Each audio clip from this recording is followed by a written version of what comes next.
wabarakatuh. Waalaikumsalam warahmatullahi Baik, wabarakatuh. kesempatan kali ini kita kembali berdapatan di program Bapak Panderan. Nah, di kesempatan kali ini kami menghadirkan dari Komisioner KPU Banjarmasin dan ada PLT.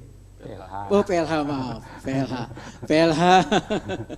PLH Ketua KPU Banjarmasin Pak Hari. Dan juga ada Pak Taufik, Komisioner KPU Banjarmasin, dan juga kita ada satu lagi. Ini sekretariat, wah ini sekretariat nih, sekretaris Pak ya, sekretaris KPU Banjarmasin. Baik, di kesempatan kali ini topik yang kita angkat ini Bapak-Bapak berkaitan dengan menjelang pemilihan umum 2024. Sebenarnya apa yang dilakukan oleh KPU Banjarmasin. Nah, jadi untuk yang ada di rumah, Anda bisa bergabung di telepon kami 0811 51 0076. Jadi Anda bisa bergabung untuk bertanya nantinya bersama Komisioner KPU yang kami hadirkan di kesempatan kali ini.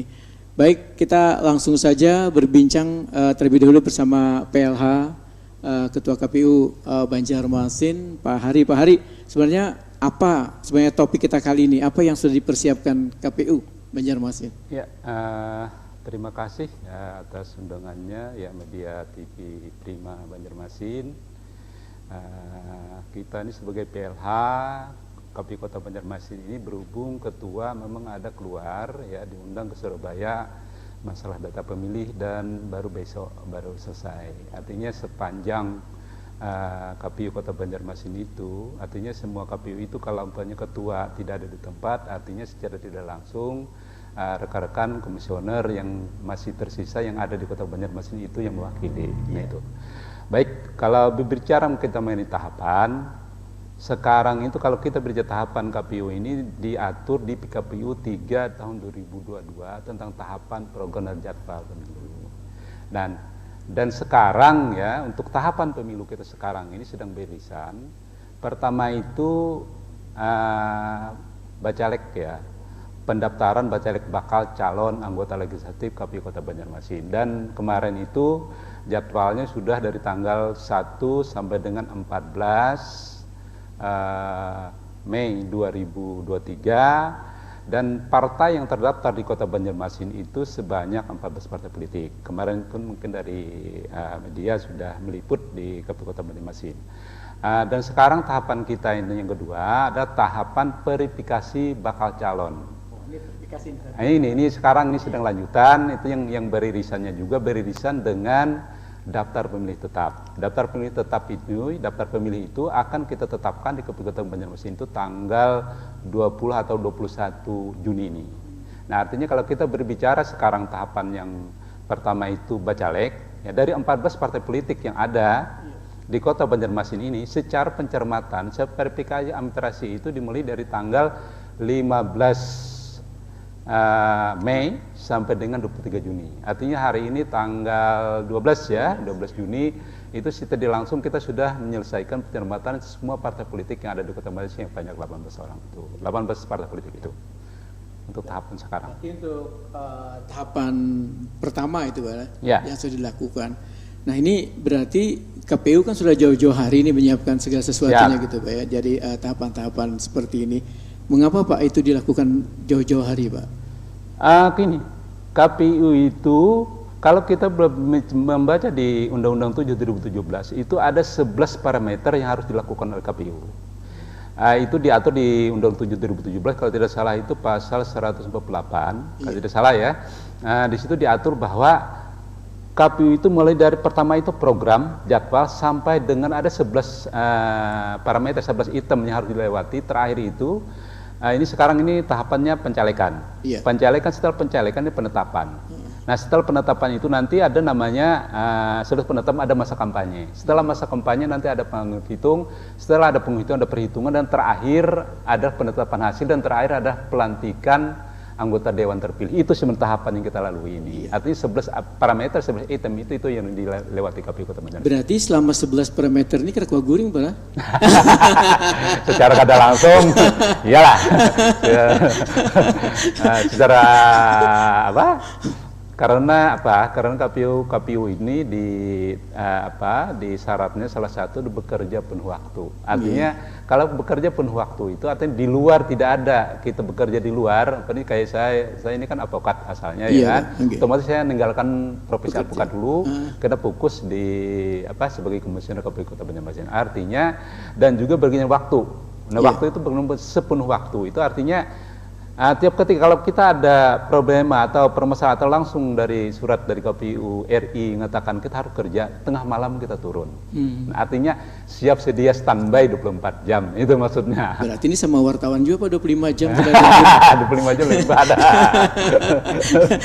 Iya, berarti kan ini cukup panjang sudah yang harus dilakukan oleh KPU gitu Pak untuk pelaksanaan, mensukseskan pelaksanaan pemilu 2024 nanti. Nah, Pak Taufik, kalau Pak Taufik melihat waktu pendaftaran tadi itu memang sudah terpenuhikah Pak untuk partai politik ini Pak? Ya, baik, terima kasih Bung Ari. Untuk pendaftaran kan memang sudah kita lewati tahapannya, dan untuk di Kota Banjarmasin, untuk pendaftaran bakal calon anggota DPRD Kota Banjarmasin itu dari 18 peserta partai politik nasional di Kota Banjarmasin lengkap. Jadi semuanya mendaftarkan bakal calon anggota DPRD-nya, walaupun bervariasi ya. Ada yang kuota 100% terpenuhi, 45 bakal calon, ada juga beberapa partai yang di bawah itu. Nah, berbicara tadi tahapan, memang di Undang-Undang Nomor 7 Tahun 2017 di pasal 167, jadi memang dijelaskan bahwa tahapan penyelenggaraan pemilu itu dimulai paling lambat 20 bulan sebelum hari pemungutan suara. Itulah kenapa 14 Juni di tahun 2021 kemarin dimulai tahapan pemilu untuk tahun 2024. Nah, sekarang selain disampaikan dari Pak Heri Wijaya tadi terkait irisan kita adalah verifikasi administrasi bakal calon legislatif, juga di dalam 9 hari sampai 10 hari ini kita juga persiapan melaksanakan daftar rekapitulasi daftar pemilihan tetap di Kota Banjarmasin nanti di tanggal 21. Nah, nanti dari Pak Sekretariat KPU Kota Banjarmasin, Sekretariat KPU Kota Banjarmasin akan memfasilitasi kita nanti di mana tempatnya, dan juga nanti kita mengundang stakeholder terkait, baik itu peserta pemilu maupun dan yang lainnya. Dan juga kami Ulon selaku divisi sosialisasi pendidikan pemilih dan partisipasi masyarakat juga kami secara intensif juga alhamdulillah, karena kita sudah bekerja sama dengan pemerintah Kota Banjarmasin dalam hal ini Kesbangpol Kota Banjarmasin. Jadi di tahun 2023 ini kita direncanakan ada 30 kegiatan pendidikan politik. Nah, jadi narasumbernya dari KPU, ada juga dari mitra kita, rekan kita dari Bawaslu, kemudian ada juga dari akademisi. Nah, kalau di tahun 2022 kemarin kita menyasar ke 52 kelurahan. Nah, jadi tokoh-tokoh masyarakat. Nah, kalau yang 2023 ini alhamdulillah kita sudah ada beberapa kali kegiatan. Kita bergantian sebagai narasumber juga dari kawan-kawan komisioner KPU Kota Banjarmasin. Harapannya adalah untuk meningkatkan tentunya partisipasi pemilu di tahun 2024. Dan ini memang selalu dilakukan Pak sosialisasi ini? Ya, untuk sosialisasi ini memang karena memang kita dari awal ya, dari tahapan dimulai nanti sampai hari pemungutan suara itu sosialisasi selalu berjalan. Walaupun metodenya tentu bervariasi. Ada yang kita lakukan secara tatap muka, diskusi, kita ke kelurahan, ke kecamatan, kemarin dengan disabilitas, di kantor, bukan di kantor, di rumah pimpinan cabang Pak Slamet di daerah Belitung kemarin dengan peserta kurang lebih 100 dari disabilitas.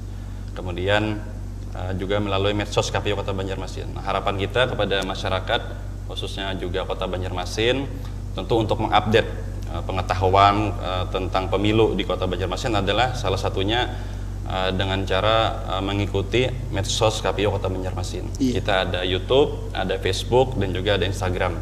Nah, sehingga disitulah salah satu informasi kita untuk menyampaikan ke masyarakat apa saja sih yang sudah dikerjakan KPU dari sejak awal tahapan sampai hari ini. Iya, kita balik dulu Pak, sebelum nanti kita bahas mengenai sosialisasi ini, kita balik dulu mengenai ada 18 tadi Pak ya, partai politik yang mendaftar, dan ini nanti kan akan diumumkan gitu Pak, akan diumumkan, yang diumumkan itu DPS-nya, Pak. Bukan DCS, mohon maaf. DCS-nya. Jalan sementara. Iya. Berarti mereka itu kalau memang tidak lulus nanti akan berkurang, Kak, Pak? Baik, nanti bisa disampaikan oleh Pak Heri. Ingin saya katakan adalah bahwa kita kan saat ini tahapannya kan di tanggal 15 Mei sampai dengan tanggal 23 Juni itu nanti adalah verifikasi administrasi bakal calon. Jadi kita mengecek keabsahan kebenaran dokumen administrasi bakal calon. Nah, nanti di tanggal 24 sampai dengan tanggal 25 kita akan menyerahkan kepada partai politik hasil verifikasi administrasi, apakah ada yang perlu perbaikan atau dinyatakan memenuhi syarat. Nah, nanti partai politik itu akan diberikan waktu di tanggal 26 Juni sampai dengan tanggal 9 Juli untuk memperbaiki seandainya ada berkas-berkas bakal calon yang belum lengkap atau kurang. Berarti masih ada waktu, masih ada melengkapi. Bukan mengganti, misalnya boleh diganti, tidak boleh, Pak. Kalau terkait mengganti itu kan kewenangan partai politik. Oh, jadi memang ada kesempatan juga. Masih ada nanti ada di regulasi sudah ada. Jadi nanti mereka misalnya itu pun harus berdasarkan keputusan partai politik itu sendiri. Oh iya, jadi kalau nantinya mereka misalnya dari 45 itu ada yang ingin diganti, pokoknya ada yang dapil ini misalnya dapil mana? Oh, dapil mana? Oh, jadi itu masih ada tahapannya nanti. Masih ada diperbolehkan seperti itu, Pak? Masih boleh. Karena kita sekarang baru verifikasi administrasi. Verifikasi administrasi. Nah, Pak Hari Wijaya. Siap. Nah, ini kalau verifikasi ini sudah dilakukan, berarti dari 18 ini kelihatannya bagaimana, Pak? Gini, maksudnya bukan, tadi Pak Taufik sudah menjelaskan bahwa sekarang tahapan verifikasi itu dimulai dari tanggal 15 Mei sampai dengan 23 Juni. Itu yang kita periksa itu artinya apa yang di-upload partai politik melalui silon. Nah, artinya kita di Banjarmasin kemarin ada 18 partai politik. Dari 18 partai politik itu, ya kan, yang calonnya itu full 100%, 45 kursi, karena 45 kursi kan anggota dewan kita. Itu ada 14 partai politik yang calegnya 45. Terus ada 4 partai politik yang calegnya itu cuma di bawah 45. Contohnya kalau 4 itu satu partai Perindo, dia cuma 44. Setelah itu Hanura, Hanura itu 9 calon aja. Terus partai Garuda 4 calon, Garuda 4 calon. Terus terakhir itu partai PKN, Partai Kebangkitan Nusantara, itu 3 calon aja. Nah, artinya dari semua hal yang tadi 100% diberi kesempatan oleh partai politik 100%, artinya 14 partai dia 100%, 4 partai yang tidak 100%. Nah, artinya apakah itu bisa menambah atau tidak, kan pertanyaannya? Artinya pertama itu dia melakukan pendaftaran caleg itu harus 100%. Kalau tidak bisa di bawah itu. Tetapi contoh umpamanya kayak kita berbicara kayak Perindo 44. Nah, artinya Perindo 44 itu dia sampai nanti penetapan calon tetap 14. Bertambah tidak boleh, berkurang boleh. Oh, berkurang boleh. Boleh, berkurang itu gini maksudnya. 44. Artinya pada saat verifikasi, ini kan kita verifikasi nih. Verifikasi administrasi itu ada 2 elemen yang kita lihat.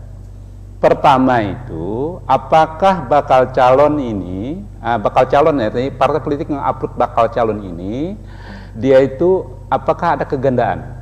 Nah, kita deteksi ada 2 partai politik yang ganda eksternal, artinya satu partai politik ada 2 orang gitu, Pak. Ada 2 orang, artinya partai A sama partai B lah, artinya 1 orang mencalonkan, artinya itu sudah kita deteksi ada 1 partai. Lalu kedua, yang perlu kita cermati juga itu ada namanya keabsahan dia, contoh kayak ijazah. Nah, ijazah itu kan syaratnya SMA itu sederajat. Lalu di situ ada katanya wajib dilegalisir. Nah, itu belum legalisir, itu yang harus diperbaiki. Nah, itu ini maksudnya. Terus kedua itu juga mengenai surat sehat. Surat sehat itu ada 3 kan. Surat sehat dari rumah sakit itu artinya fisik, badan, terus jiwa sama narkoba. Nah, itu kadang-kadang ada yang belum upload. Nah, itu.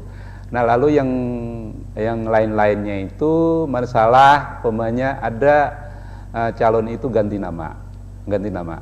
Ini sekarangnya ada, setelah terdeteksi ada 1 atau 2 calon itu namanya, pokoknya kayak nama saya Heri, ya kan, di ijazah Heri, ijazah Heri, di KTP Heri, terus saya mau merubah nama tambah Wijaya belakangnya, otomatis itu harus ada nggak namanya surat penetapan dari pengadilan. Nah itu harus kita minta. Artinya itu nanti diupload untuk perbaikan tadi. Tadi Pak Taufik juga mengatakan bahwa tanggal 23 itu ada berita acaranya dari 18 partai politik akan kita lakukan. Ini apakah masih kurang atau belum? Nah, artinya dari 18 politik itu 100% sudah selesai ya, cuma belum disubmit namanya. Belum 100%. Submit itu artinya kita submit berarti sudah berlaku. Sudah dikunci, itu tanggal 23 Juni. Karena itu syaratnya kan harus itu. Tetapi kita menyelesaikan ya sebelum itu, artinya kita menyelesaikan hari tanggal 12 ada 10 hari ya kan. Nah, lalu setelah 23 itu selesai, 24-25 Juni akan kami serahkan ke partai politik itu. Nah, lalu di partai politik akan memperbaiki dari tanggal 26 Juni sampai dengan 9 Juli. Nah, di situ nanti apakah ditanyakan, apakah dia mau narik calon di situ? Itu di situ waktunya. Apakah dia mengundurkan diri? Tadi kita ada deteksi, ada juga sudah ada yang mengundurkan diri. Cuma dia mau secara lisan aja informal. Nanti kan itu partai politik, kalau umpamanya dia mau pindah dapil, mau ganti orang atau narik orang, itu otomatis dia harus upload persyaratan baru lagi. Artinya ada namanya seperti kita tahapan awal kemarin ada namanya berita acara pengajuan, daftar calon sama persetujuan pimpinan partai pusat partai politik, itu yang penting dulu. Nah, artinya tadi kan ada 1 orang. Itu ada 2 partai, Pak. Ya. Mungkin saking payunya gitu, Pak, orangnya itu mungkin. Saking payunya gitu. Jadi ada 1 orang, ada 2 partai gitu. Ya, itu kan dicalonkan oleh 2 partai. Nah, ini orang seperti ini nanti kan memilih kah atau partainya yang menentukan, Pak? Nanti orangnya memilih. Nanti orangnya punya saya memilih di 2 partai, punya kan, atau Pak Taufik 2 partai. Nah, lalu nanti saya memilih saya ikut partai A atau partai B. Lalu ada namanya surat pengunduran diri dari saya ke partai A, kalau saya ikut ke partai B. Nah, setelah itu juga, lalu partai yang punya saya pilih partai B. Berarti partai A kekurangan orang kan? Iya. Nah, otomatis dia ganti orang baru. Berarti boleh diganti, Pak? Otomatis diganti. Kalau dia ganti, tadi saya bilang, kalau dia 44 tadi, jadi kurang 43. Nah, itu artinya kan partai politik nggak mau dia harus 45 kan? Nah, itu tuh maksudnya itu. Itu. Berarti inilah keluasan gitu, Pak lah. Iya. Artian bahwa ini masih ada diberi kesempatan dan selalu diberi kesempatan gitu, Pak. Artinya gini, logikanya itu sebelum menjadi DCT, itu masih boleh merubah, mengganti atau apapun namanya, karena itu kan kewenangan di partai politik. Cuma syaratnya tadi, yaitu tadi harus ada persetujuan dari pimpinan DPP pusat partai bersangkutan, terus dia harus merubah daftar pencalonannya lagi. Artinya dia dari awal merubahnya itu harus dijelaskan. Harus dilakukan. Nah, kalau kita lihat kan, Pak ya, di pencalonan ini kan sudah ada yang meninggal gitu, Pak. Iya. Ada yang meninggal. Nah, Pak Taufik, kalau yang meninggal ini nanti seperti apa, Pak, prosesnya, Pak Taufik? Yang bakal calon? Iya. Ya otomatis nanti kan dari partai yang di mana dia bercalon, nanti mereka yang akan mengurus mengganti. Jadi kan jadi memang salah satu syarat ya untuk mengganti itu kan mengundurkan diri yang bersangkutan kan bakal calonnya atau meninggal dunia. Nah, maka partai politik bisa mengajukan calon pengganti bakal calon. Nah, jadi terserah partai politik nanti kan, itu kewenangan mereka nanti siapa yang akan menggantikan orang yang meninggal tadi misalkan. Dengan nomor yang sama, Bala? Nah, itu nanti mungkin saya karena saya di teknis ya. Saya di samping saya dari divisi hukum, saya juga wakil teknis. Berhubungan teman kita berhalangan, otomatis saya yang menggawanginya tadinya sebagai penanggung jawabnya. Artinya gini, kita itu kalau tidak salah dari partai PKB ya, Pak almarhum Pak Arifin ya. Iya, itu gini. Termasuk PAW ya, kita memang baru terima surat tadi ya dari mana? Dari Dewan ya, dari Ketua Dewan DPRD Kota Banjarmasin meneruskan surat dari DPC Partai Kepentingan Bangsa Kota Banjarmasin mengenai minta PAW yang Pak Arifin ya, almarhum Pak Arifin. Pak Jainal Arifin. Nah itu sekarang pada saat baru kita surat kemarin akan kami proses, itu paling kita proses paling lama ya 5 hari kerja lah ya kan, artinya baru hari ini mungkin ya paling lambat Senin lah, artinya kita selesaikan. Nah lalu yang PAW tadi itu diganti ada orang yang baru, nanti kita lihat siapa daftar berikutnya kedua. Nah lalu orang yang meninggal tadi Pak Taufik ada 3 elemen itu tadi, kenapa itu bisa berubah. Pertama itu meninggal dunia, kalau meninggal dunia kan mau nggak mau harus diganti, kalau dia nggak ganti otomatis kan berkurang kan. Nah lalu dia apakah di nomor yang sama, pertanyaannya kan di dapil yang sama ya kan. Kalau tidak salah itu dapil 3 Pak Jainal itu almarhum di timur ya kan, otomatis kan harus diganti yang di timur. Nah apakah nomornya tetap, ya silakan aja, artinya itu kita serahkan kewenangan partai politik. Jadi kebijakan partainya ya artinya ya itu tadi syaratnya tadi harus ada persetujuan dari DPP pusat, ada persetujuan yang ditandatangani oleh ketua umum, ketua umum dan sekjen atau apapun namanya di pusat itu menyatakan bahwa pergantian itu dia mau pindah ke dapil ini atau tetap di dapil itu atau nomornya berubah, itu masih bisa. Itu kewenangan partai politik di Undang-Undang 10 2023 itu memberi peluang untuk itu, karena KPU Kota KPU dalam artian ini khususnya KPU Kota Banjarmasin artinya otomatis akan memproses sepanjang syarat-syarat yang diatur di PKP 10 2023 dan Juknis 403 atau 253 itu terpenuhi. Artinya nanti kan kita ada syaratnya. Apakah dia pada saat ini yang tanggal 26 Juli sampai dengan 9 Agustus 26 Juni sampai 9 Juli ini yang dia mulai silakan aja. Artinya kan memang secara tidak langsung kita sudah secara informal menyatakan bahwa ini silakan cari orang yang baru diganti, karena itu kan hak partai politik. Jadi partai politik memang diberikan hak gitu untuk melakukan pergantian ataupun nantinya memindah dalam artian gitu asalkan tadi dengan syarat ada persetujuan dari pusat, dari pimpinan pusat dari partai itu. Nah baik, kita akan lanjutkan kembali bahwa panderan kita tentunya setelah yang satu ini. Kami manjang tangan dinginan mama. Ya, mereka sering mengikuti kompetisi di Banjarbaru.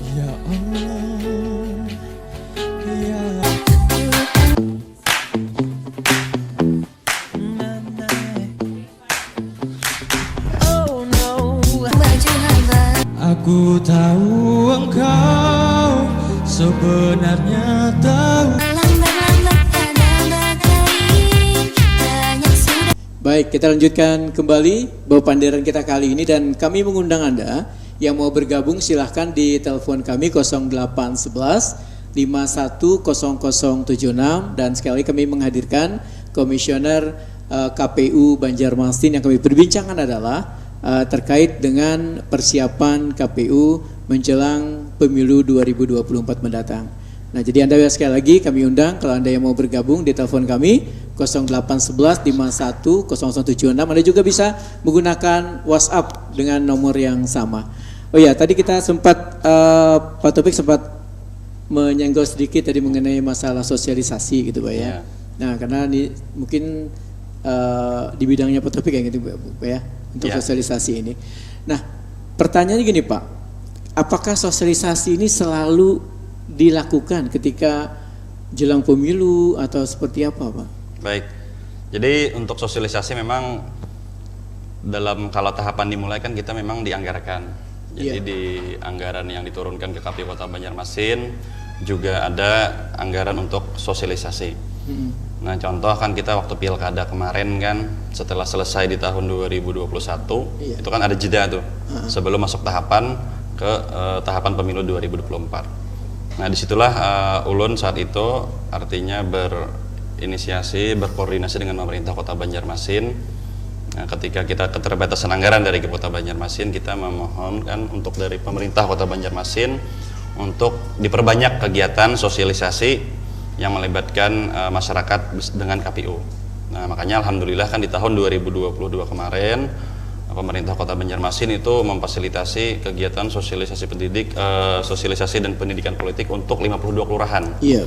Nah, kalau untuk di tahun 2023 ini itu untuk 30 kegiatan.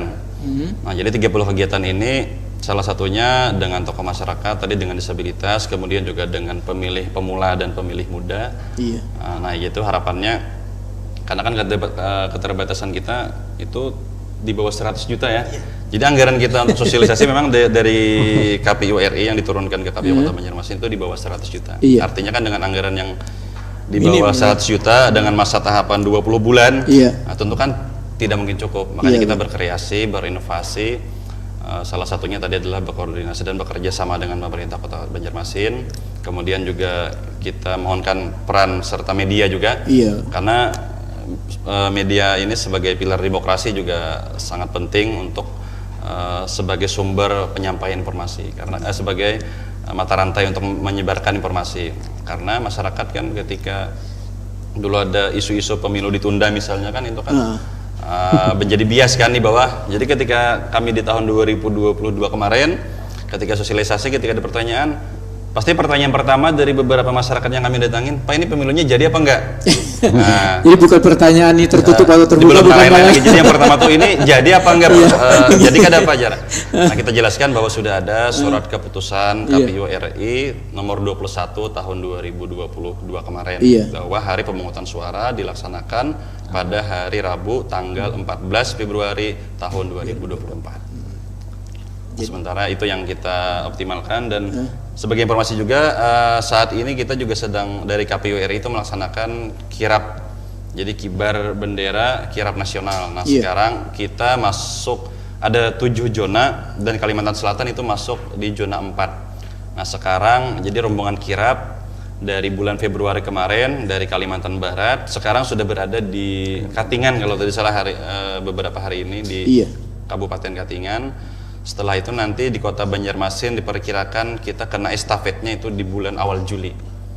Jadi nanti ketika estafetnya dari Kapuas nanti akan menyerahkan ke KPU Kota Banjarmasin, dan KPU Kota Banjarmasin nanti akan menyerahkan estafetnya ke KPU Barito Kuala ke KPU Tapin dan selanjutnya. Dan setelah itu nanti setelah Kalimantan Selatan kita akan KPU Banjarbaru ya akan menyerahkan ke KPU Jawa Timur ya, ke Semarang, Jawa Tengah lah, ke KPU Jawa Tengah. KPU Semarang. Nah, kita estafetnya itu nanti setelah sampai di sini bendera kirapnya itu bendera 18 partai politik. Nanti ada mobil iring-iringan.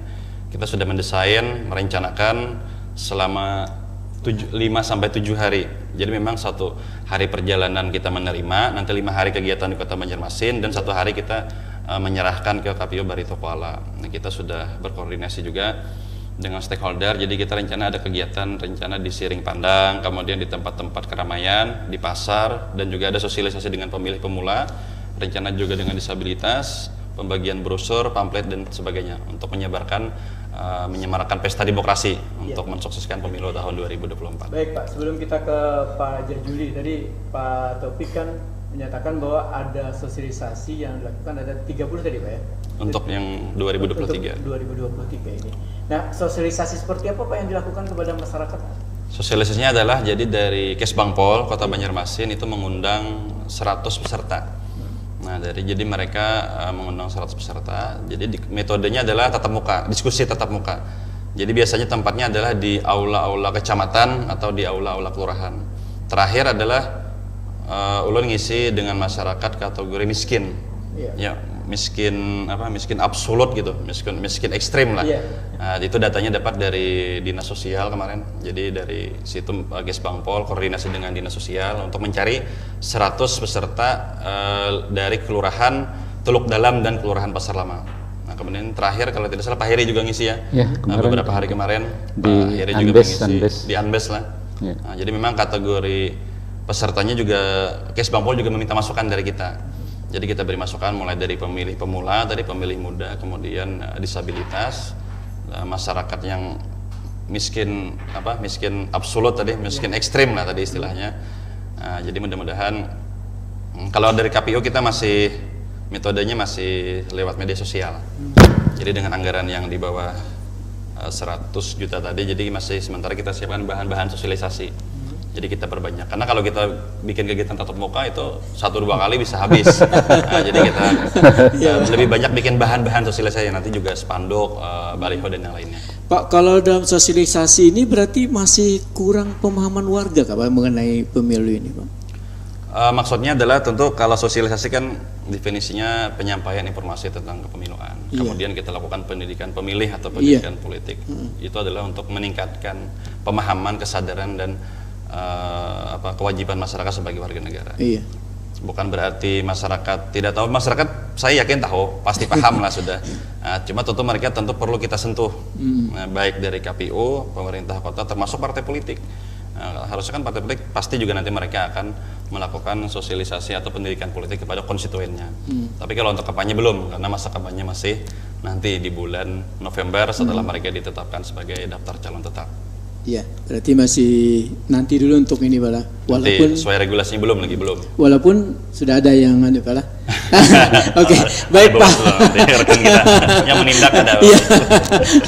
Pak Jejuli, berarti tadi kan sudah ada tahapan yang cukup banyak sekali Pak. Sebenarnya apa yang dilakukan oleh sekretariat Pak untuk hal seperti ini Pak? Terima kasih. Kalau dari kami sekretariat KPI Kota Banjarmasin sebenarnya ya sebagai fasilitasi kegiatan komisioner, terhitung dari tanggal launching tanggal 14 Februari 2002 kemarin itu kita dari sekretariat KPU memfasilitasi baik itu kegiatannya maupun anggarannya. Jadi apa yang diberikan oleh pimpinan kami di KPU RI terkait masalah anggaran, nah itu yang kita fasilitasi sesuai dengan tahapan.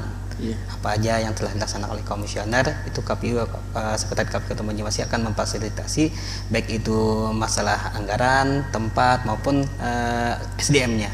Iya. Kalau bicara masalah anggaran kan 100 juta itu kalau nukar kerupuk kan banyak malah. Tapi kalau bicara masalah sosialisasi pemilu itu kan rasanya kurang gitu Pak. Iya, Pak. Nah, apakah nanti sosialisasi yang dilakukan oleh komisioner ini sampai kepada masyarakat?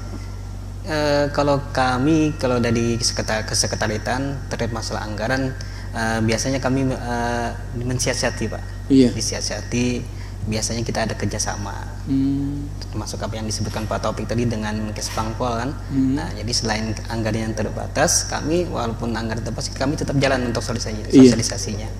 Baik itu sosialisasi lewat media sosial maupun tatap muka. Bahkan kita kemarin ada diundang nih Pak ya, Pak Taufik ya, diundang ke sekolahan saat ini. Jadi ikut apel pagi. Nah, itu kan gratisan nih. Tanpa ada mengeluarkan biaya. Tapi untuk sosialisasi ke pemilih pemula. Iya. Nah, karena kan seperti Bapak katakan tadi bahwa untuk kaum milenial ini, kaum Z ini kan cukup riskan nih untuk di tahun 2024 ini.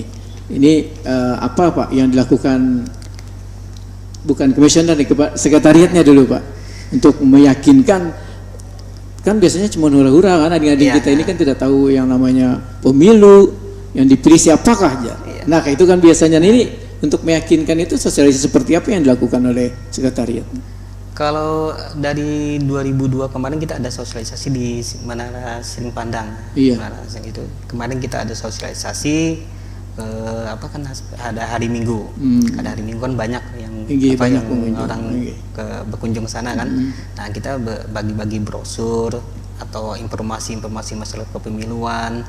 Bahkan kita ada pakai kayak slogan-slogan.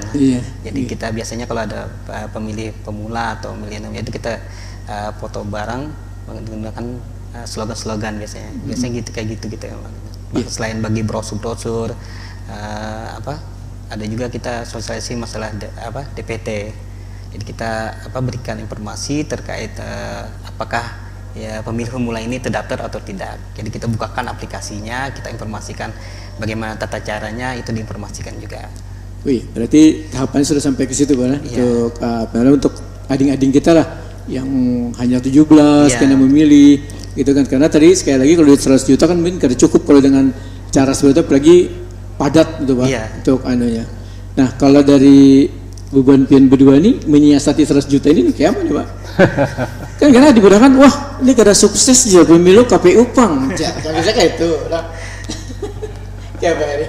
Ya, siap. Kalau masalah yang tadi disampaikan oleh Pak Upik dan Pak Jajuli ya, Pak Sekre ya, artinya itu kita bisa diberi ruang kerjasama dengan pihak Pemko, dan ini sudah kita lalui.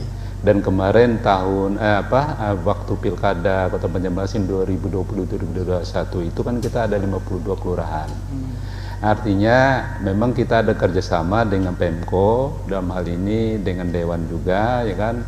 Artinya kalau sosialisasi ini dananya itu kedudukannya di Pemko, dalam hal ini Kesbang Polmas, makanya tetapi narasumbernya dari pihak KPU. Nah itu pasti, tapi kita ini hampir tiap minggu tiap minggu atau per 2 minggu sekali kita diundang. Kemarin sudah Pak Taufik juga, kemarin saya baru hari Rabu kemarin ya, itu saya juga diundang di Anbes itu. Ya, artinya tingkatan masyarakat yang marginal tadi punya kemiskinan absolut, tadi itu tergantung dari pihak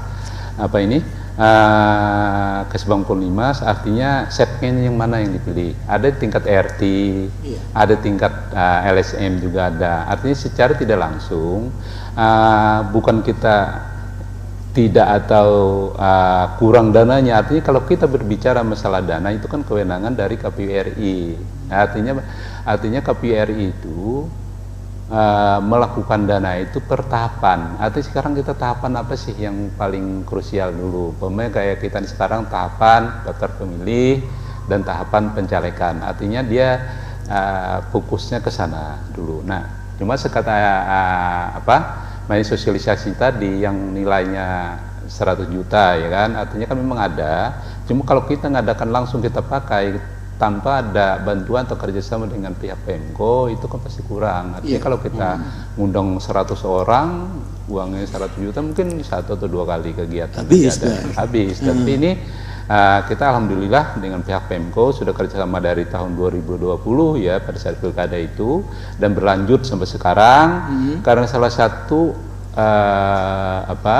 tujuannya itu meningkatkan partisipasi pemilih. Karena apa? Kalau kita berbicara partisipasi pemilih untuk Pileg Pilpres 2009 itu sekitar 82-87% itu tingkat kehadiran pemilih. Nah pada saat pilkada kemarin itu 55-62% aja. Jauh. Artinya kalau kita berbicara dari trennya dari pemilu pilkada ya dari 2010, 2015, 2020 trennya gitu 55, 62, 65. Nah itu trennya. Kita nggak tahu itu di mana posisinya. Nah apakah ada kesalahan di daftar pemilih atau tidak? Makanya itu yang sama-sama kita kerjasamakan dengan pihak Pemko ini, sosialisasikan jangan sampai daya tariknya itu kurang. Karena kemarin itu kalau Pileg sama Pilpres itu disatukan kan, ada 5 kota, otomatis kan orang kan gaung Pilpresnya lebih besar, otomatis kan semua lapisan masyarakat itu berlomba-lomba mendukung salah satu kandidatnya. Nah itu artinya itu. Nah untuk Kota Banjarmasin itu kan sifatnya kan lokal.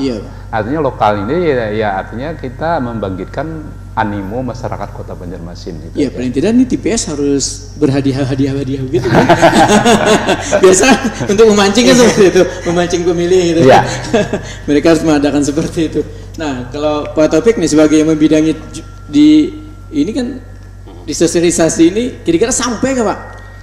Iya, pada prinsipnya informasi khususnya untuk Kota Banjarmasin kita meyakini bahwa informasi itu sudah sampai ke seluruh masyarakat. Nah, tinggal kategori masyarakat, tipologi masyarakat pemilih ini kan macam-macam. Ada yang memilih karena memang melihat visi misinya, ada yang mungkin karena sokonya, bahkan ada juga yang karena cintanya. Nah, jadi kalau kita evaluasi kemarin memang beberapa faktor, artinya kenapa pian kada hadir ke TPS. Artinya Pak kada ada duitnya Pak. Nah inilah salah satu pentingnya pendidikan politik, sehingga kita bisa menjelaskan dari segi regulasi maupun segi agama. Karena kan money politik kan bisa dipidana. Kemudian dari segi agama juga yang artinya pokoknya intinya paham lah mereka kan. Nah, cuma dinamika lah. Nanti kalau suatu saat nanti boleh misalnya nanti media juga meliput ya, bisa melihat ketika kita sosialisasi dengan Kesbang Pol dengan masyarakat, itu bagaimana animo masyarakat dan pertanyaan-pertanyaan yang keluar dari masyarakat. Nah kemudian untuk data pemilih ya di Kota Banjarmasin sekarang kan kita sudah selesai di PSHP di tingkat kecamatan. Sekarang menunggu penetapan DPT nanti tanggal 21. Nah, ini harapan kita kepada masyarakat, mudah-mudahan tidak ada lagi yang tercecer atau tidak masuk di dalam daftar pemilih tetap. Nah, jadi bagi warga negara yang berusia 17 tahun sudah menikah atau pernah kawin, maka kami ingin memastikan mereka terdaftar sebagai daftar pemilih. Karena ini juga sebagai indikator nanti menghitung partisipasi. Nah, kemudian himbauan juga salah satu contoh Pak ya, ketika kita sosialisasi di KBU Kertak Baru Ulu waktu pilkada kemarin, itu kan partisipasi di sana hanya 43%, di bawah 50%. Nah, sekarang kita cross check, daftar pemilihnya ada 1.200. Kalau 43% berarti kan daftar yang menggunakan hak pilihnya itu di bawah 500. Hanya sekitar 400 sampai 500 pemilih. Nah, setelah kita dapat laporan dari Ibu Lurah, Ibu Rusi Pahani, saya ingat dulu nama Ibu Lurahnya, kemudian dari ketua-ketua RT, PPS kita juga, ternyata yang berdomisili di sana sebenarnya realnya, faktanya kata mereka adalah hanya 700-an aja lagi.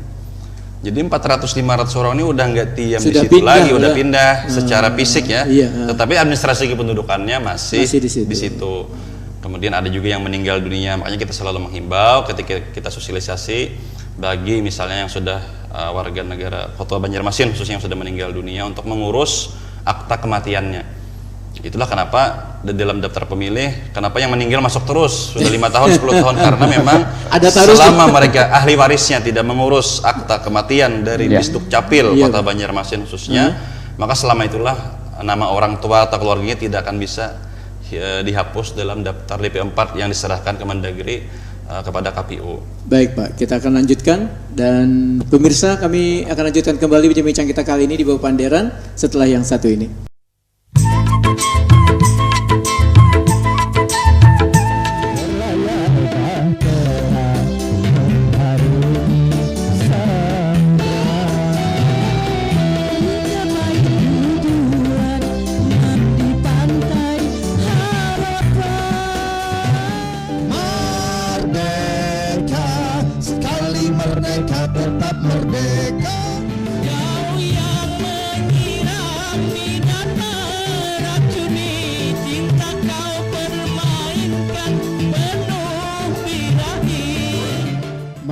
Prima TV, TV-nya orang Banua, TV-nya orang Banjarmasin dalam acara musik kita. Asik. Sekali merdeka tetap merdeka. Saksikan Dangdut Prima saban hari Kamis pukul 16 waktu Indonesia Tengah hanya di Prima TV. Baik, pemirsa kita lanjutkan dan kita masih bersama dengan Komisioner KPU Banjarmasin. Nah, kita tertarik Pak Taufik mengenai data pemilih tadi Pak. Nah, kalau data pemilih tadi seperti yang disampaikan, kalau di KBU misalnya jauh sekali dengan daftar pemilih dengan yang memilih, ini apa yang akan dilakukan nantinya Pak ke depan Pak? Ya, yang pertama ketika kami ke sana tentu kita berkoordinasi dan menghimbau lah kepada Ibu Lurah, kemudian makanya kita undangkan 100 orang dari khususnya juga tokoh-tokoh masyarakat, baik tokoh agama, Karang Taruna, kemudian RT-RT, tentunya untuk mengajak dan menghimbau kan kepada misalnya tadi ada penduduk warga negara yang meninggal dunia, maka agar ahli warisnya segera mengurus surat kematiannya, akta kematian di Disduk Capil. Dan dari Disduk Capil pun sudah mensosialisasikan juga bahwa untuk kepengurusan akta kematian itu sudah simpel lah, karena kan bisa lewat online, jadi tidak ribet lagi mereka datang ke sana. Tinggal nanti ada surat keterangan kematian dari RT atau dari rumah sakit, kemudian ada beberapa dokumen yang harus dilengkapi, nanti akta kematiannya akan dikirim juga dari Disduk Capil kepada yang bersangkutan melalui pesan WhatsApp. Jadi yang namanya pemilih ini tadi Pak, kalau sudah dia berada dalam satu tempat, walaupun dia berpindah itu tidak bisa ikut berpindah juga orangnya Pak? Ya mereka kan tergantung kan kita berdasarkan KTP Pak. Berdasarkan KTP. Jadi daftar pemilih berdasarkan KTP. Kalaupun nanti mereka misalnya pindah memilih kan boleh. Tetapi nanti ada konsekuensinya kan. Kalau hanya memilih dalam satu dapil misalnya dari kelurahan ke kelurahan ini kan mereka lengkap 5 surat suara. Tapi misalnya nanti mereka pindah ke Tabalong misalnya ke Kota Baru karena beda dapil DPR RI-nya nanti ada lagi ketentuan-ketentuannya. Jadi cuma bisa 4 surat suara mungkin karena kemudian bisa 3 surat suara atau bahkan bisa juga nanti misalnya mereka pindah ke Jawa ataupun nanti penduduk dari luar Jawa kan, yang mereka datang. mungkin ada yang bekerja sebagai buruh dan yang lainnya kan, tentu mereka nanti pada saat 14 Februari berada di Kota Banjarmasin dan mereka mungkin nanti akan menggunakan hak pilihnya di Kota Banjarmasin. Berdasarkan di pemilu 2019 itu mereka hanya bisa memilih calon presiden dan wakil presiden, hanya satu surat suara. Oh iya, karena untuk pileknya mereka di sana. Dapilnya di sana sesuai KTP mereka. Iya. Baik, di sesi terakhir ini apa yang ingin disampaikan Pak Sekretaris KPU Banjarmasin, Pak Jajuli? Kalau kami dari Sekretariat KPU Kota Banjarmasin intinya siap selalu memfasilitasi kegiatan sekretariat komisioner KPU Kota Banjarmasin, baik itu fasilitas tempatnya, anggarannya, yang mana anggaran kalau di Sekretariat KPU Kota Banjarmasin anggaran itu ada beberapa yang kita pegang. Pertama, anggaran khusus di kesekretariatan, dan kita ada juga ada anggaran untuk PPK dan PPS, yang mana PPK itu sejumlah 25 orang untuk di kecamatan, 156 orang di PPS atau di kelurahan. Nah, itu anggaran sebenarnya setengahnya anggaran itu ada di badan ad hoc kita. Pak, ada pesan sedikit untuk warga Banjarmasin? Untuk warga Banjarmasin, kami dari Sekretariat KPU Kota Banjarmasin mengharapkan kepada masyarakat untuk selalu mencari informasi terkait masalah kepemiluan, karena selain dari kami sebagai sekretariat yang memfasilitasi kegiatan kepemiluan baik itu dari tahap demi tahapan pemilu, menghimbau kepada masyarakat juga untuk pada tanggal 14 Februari hari Rabu 14 Februari 2024 untuk datang ke tempat pencoblosan. Mudah-mudahan masyarakat Banjarmasin dapat memberikan suaranya baik untuk pemilihan presiden maupun legislatifnya. Seperti itu Pak ya. Dan Pak Taufik ada yang ingin disampaikan Pak kepada warga? Ya, baik, kepada warga-warga Kota Banjarmasin khususnya pian-pian sabarataan, mari kita sukseskan pemilu tahun 2024. Tentunya nanti ada pemilu presiden, wakil presiden, legislatif, kemudian juga ada pilkada, gubernur dan wakil gubernur dan juga wali kota Banjarmasin. Semoga pemilu ke depan nanti bisa berjalan dengan aman, lancar dan damai, dan pastikan pian-pian sudah terdaftar sebagai pemilih. Kita ada petugas, ada jajaran kami di tingkat kecamatan, di tingkat kelurahan, sehingga nanti kalau misalnya ada yang ingin pian tanyakan atau mencari informasi kepemiluan, silahkan bisa melalui petugas kami di kecamatan, anggota PPS di kelurahan, PPK di kecamatan, dan juga nanti silahkan, mudah-mudahan nanti pian-pian juga bisa berpartisipasi sebagai penyelenggara, khususnya nanti sebagai KPPS di pemilu 2024. Jadi nanti 7 orang KPPS dan juga 2 orang sebagai PAM TPS. Baik, terima kasih Pak Taufik dan Pak Hariwijaya. Ada yang disampaikan Pak pada warga Pak? Ya, baik. Pertama kita menghimbau kepada bakal caleg saja dulu. Bakal caleg itu silakan untuk khusus partai politik dan bakal caleg bahwa verifikasi administrasi yang kita lakukan itu banyak hal yang belum lengkap yang kita temukan. Artinya siap-siap nanti tanggal 24-25 Juni ini akan kami serahkan ke partai politik, dan partai politik juga nanti akan melihat kekurangan-kekurangannya. Salah satu contohnya lagi mengenai foto. Foto itu kalau kita perhatikan itu kan foto terbaru, dan yang kita temukan sekarang ini banyak fotonya foto selfie, ya foto selfie seperti foto dia sedang nyetir ada, atau foto dia ambilkan dari KTP, di crop KTP-nya lalu ditaruh di foto. Nah itu untuk partai politik, artinya 23 sampai 23 nanti pleno penetapan bacalek ini, lalu 24-25 kita serahkan kepada politik, lalu partai politik akan perbaikan. Pada saat perbaikan itu diupload yang baru, nanti ada keterangannya, ada ini kurang itu dilengkapi. Lalu kedua juga kita menghimbau kepada warga Kota Banjarmasin mengenai daftar pemilih. Nah, daftar pemilih itu akan ditetapkan di KPU Kota Banjarmasin itu tanggal 20 atau 21, tapi rencana kita kemarin itu tanggal 20 Juni ini. Nah, artinya bagi warga masyarakat yang namanya belum termasuk Artinya kalau mau ngecek DPT itu ada diketik di Google itu DPT online. Dia nanti akan muncul menu itu, nanti cek cek terdaftar tidak sebagai pemilih. Nah, kalau dia tidak terdaftar, mumpung sampai tanggal 19 Juni ini, silakan warga masyarakat Kota Banjarmasin yang namanya belum ada tercantum, belum masuk daftar pemilih itu, silakan menghubungi PPS, PPK, maupun langsung ke KPU Kota Banjarmasin, biar kita yang dia tidak terdaftar tadi bisa diproses supaya pada saat penetapan nanti namanya sudah ada.